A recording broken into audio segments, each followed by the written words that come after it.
Good evening children. कैसे हो? मुझे उम्मीद है कि तुम लोग की पढ़ाई लिखाई बड़ा ही सुंदर ढंग से और जोशपूर्ण ढंग से चल रही होगी। तो बच्चों, आज तुम लोगों को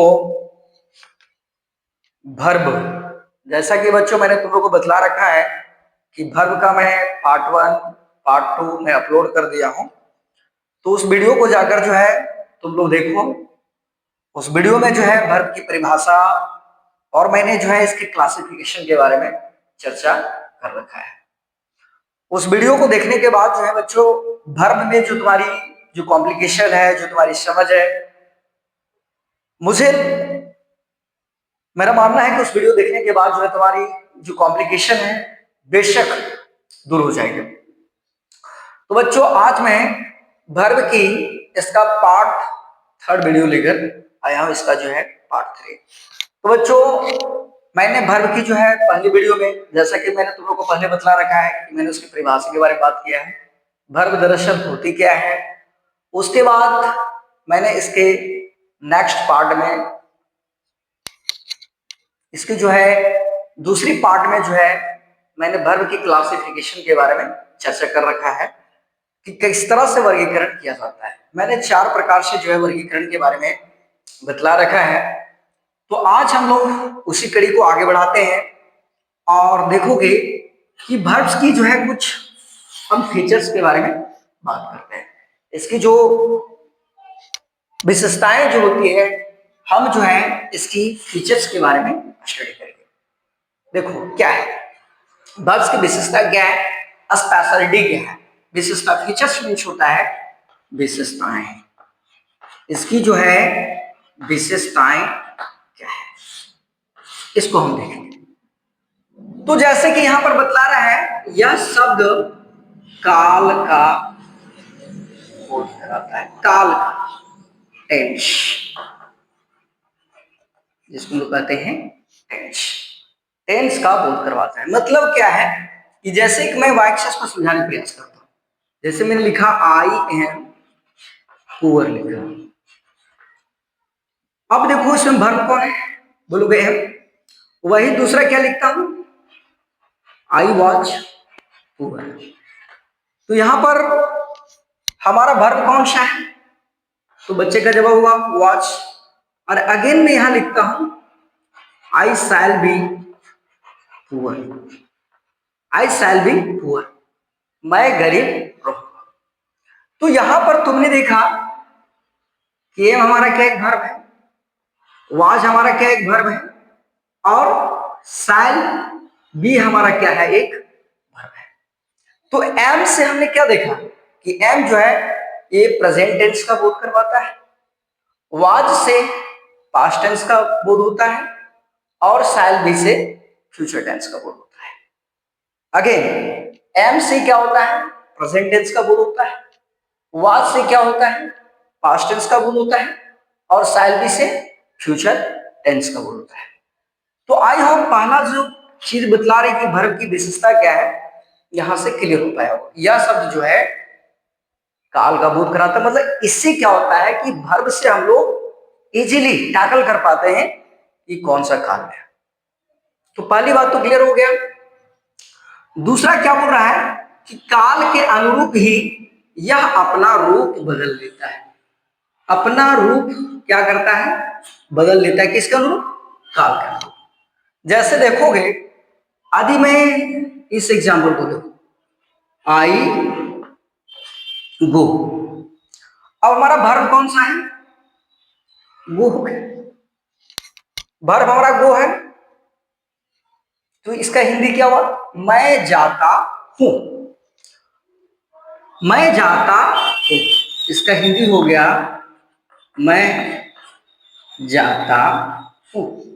वहीं दूसरा लिखोगे आई एम गोइंग, मैं जा रहा हूं। देखो गो का क्या हो गया, गोइंग। कंटिन्यूअस में जब जाओगे तो क्या करेगा, ये अपना रूप बदल देगा। वही यदि हम लोग नेक्स्ट चलते हैं, प्रेजेंट परफेक्ट में देखते हैं, तो I have gone, I have gone.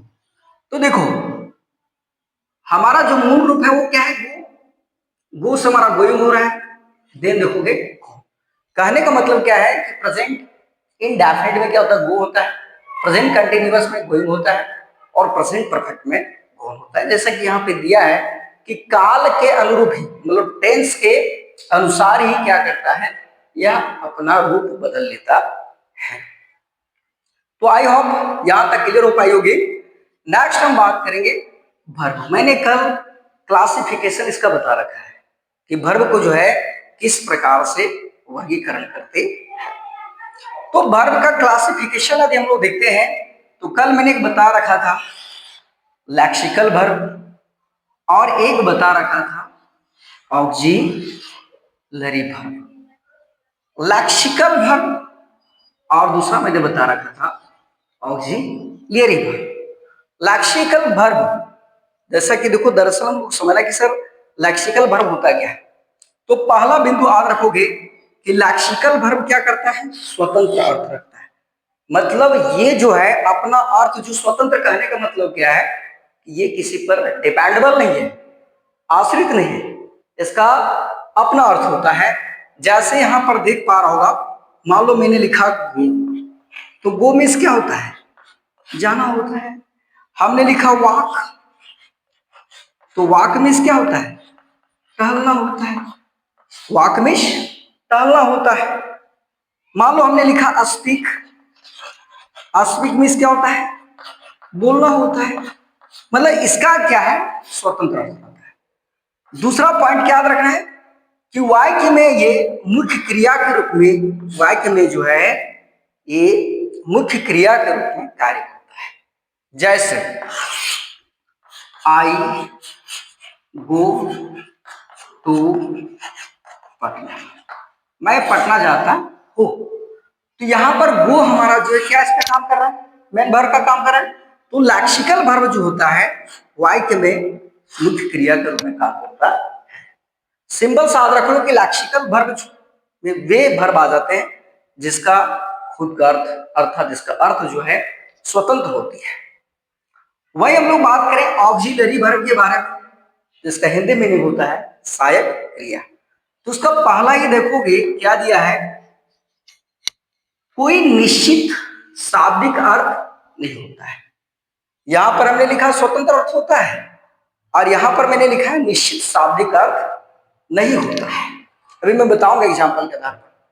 दूसरा बतला रहा है कि प्रयोग के आधार पर इनके अर्थ बदलते रहते हैं, ध्यान देना है। इसका ऑक्सिलरी वर्ब का जो अर्थ होता है वो बदलते रहता है। जबकि तीसरा बतला रहा है कि इसका प्रयोग जो है टेंस, वॉइस, मूड, क्वेश्चन और निगेटिव बनाने में होता है।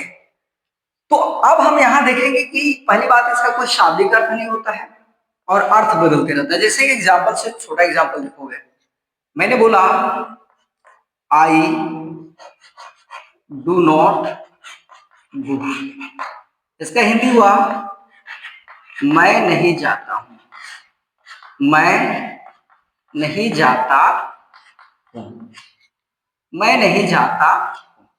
तो देखो आई का हो गया मैं, नॉट का हो गया नहीं, गो का हो गया जाता। क्या डू का कोई अर्थ निकला, जवाब हुआ बिल्कुल नहीं। लेकिन यही मैं नेक्स्ट एग्जांपल देखूंगा, मतलब ये डू फिर किसका काम किया, तो सिंपली बात है कि ये डू जो है काम कर रहा है वो हेल्पिंग वर्ब का काम, मतलब ऑक्सिलरी वर्ब का काम कर रहा है। यही नेक्स्ट ये डू वाला नेक्स्ट यहां पर देखो, मैंने लिखा आई डू माई ड्यूटी, मैं अपना काम करता हूं, मैं अपना काम करता, मैं अपना काम करता। तो देखो आई का मैं निकल गया, माई का अपना काम का, और डू का हिंदी में क्या निकल गया, करता। तो मैंने क्या बतलाया कि ये प्रयोग के आधार पर, प्रयोग के आधार पर इनके अर्थ बदलते रहते हैं। जैसा कि मैंने यहां पर एग्जाम्पल समझाने का प्रयास किया। बहुत सारे एग्जाम्पल्स हैं जिसको मैं और जब नेक्स्ट इसका लेक्चर लूंगा तो वहां पर मैं बताऊंगा। आगे देखोगे लैक्सिकल वर्ब्स के, जैसे के बारे में बात किया, ऑक्सिलरी वर्ब के बारे में बात किया, तो चलो लैक्सिकल वर्ब्स के बारे में थोड़ा हम और आगे देख लेते हैं। लैक्सिकल वर्ब का देखोगे इसके 5 रूप होते हैं। कौन कौन रूप होता है देख लोगे। बेस या डिक्शनरी फॉर्म हो गया, जैसे स्पीक हो गया, वॉक हो गया। दूसरा है पास्ट फॉर्म, जिसमें DID लगा जाता है, जैसे तुम बोल सकते हो प्लेड बोल सकते हो, स्पॉक हो गया, वॉक्ड हो गया। इसका तीसरा देखोगे पास्ट पार्टिसिपल, जैसे स्पोकन हो गया, गॉन हो गया, प्लेड हो गया। चौथा इसका है प्रेजेंट पार्टिसिपल, या फिर इसको कहा जाता है ING फॉर्म, मतलब इसमें ING मिलेगा, जैसे speaking, going, running, laughing, etc। और इसका आखिरी जो होता है वो होता है S या ES फॉर्म, जैसे तुम्हारा हो गया गोज, रंच। ये इसके लैक्सिकल वर्ब के 4 भेद हो जाते हैं, इस बात को याद रखोगे। 5 हैं, नॉट 4। 1 2 3 4 5, जैसे तुम पढ़ते हो ना कि वर्ब्स के 5 रूप हैं, go, went, gone, going, goes, speak, spoke, spoke, speaking, speaks. तो लैक्सिकल वर्ब के बारे में ही देखने को मिलता है। तो बच्चों, वीडियो के अंत तक बने रहने के लिए बहुत बहुत धन्यवाद। और मुझे उम्मीद है कि ये पूरा वीडियो को देखने के बाद जो है तुम लोग बहुत कुछ वर्ब के बारे में समझ पाए होगा। बहुत बहुत धन्यवाद।